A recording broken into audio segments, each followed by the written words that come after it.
to address one other thing, which I think is kind of maybe a little bit where we've been too focused on cannabinoids and terpenes. The fact that there's other components in cannabis that contribute to the smell.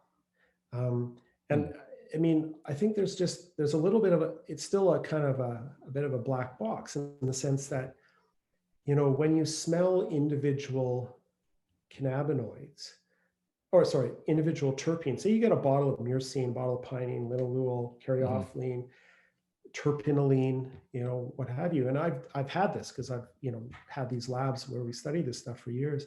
And you smell them, you're like, yeah, that's myrcene smells kind of like a little bit like an oily kind of diesel, slightly diesely kind of thing. And linalool smells like sort of perfume, like Avon kind of stuff. And caryophyllene is kind of like woody, you know, those things, but they don't smell like, for example, skunky smells, like the really skunkiness of cannabis, where, you know, you walk around the city of Vancouver some nights and you smell something and it's like, is that a skunk, or is that someone growing weed, or is that someone smoking some weed? Like, they're close enough that sometimes it's hard for your nose to tell them apart.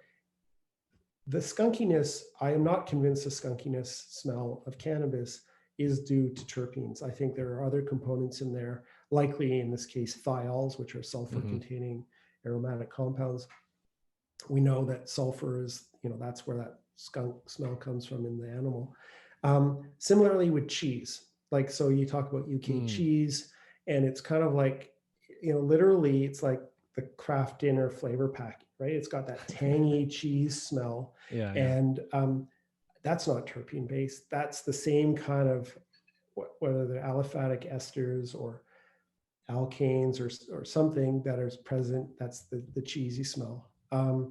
Another component that's non-terpene that people are maybe aware of is the grassy smell. So if you have really, often it's associated with poor quality cannabis, which has been machine trimmed sometimes. There's this kind of smell that smells like a cut lawn or a hayfield just after it's been mowed down, right?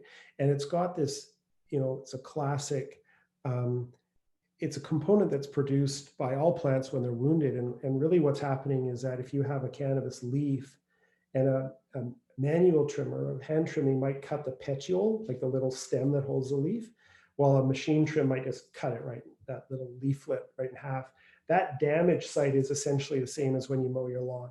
And that damage causes enzymes to cut fatty acids up, and it releases a C6, 6-carbon volatile, which is, apparently we're really sensitive. Humans are really easy to able to smell these things. And those are other compounds that give cannabis its smell, which nobody talks about because they're not terpene. So I just want to make the point that I think the next steps in analyzing cannabis are getting beyond, like, there are people still isolating new cannabinoids, and all the power to them. That's important work. And people characterizing smaller amounts of minor terpenes. I think we're going to see the next step is all the non-terpene volatiles will be kind of the frontier to look at. Interesting. So there's still really a lot to be discovered in the chemistry of those trichomes. Yes.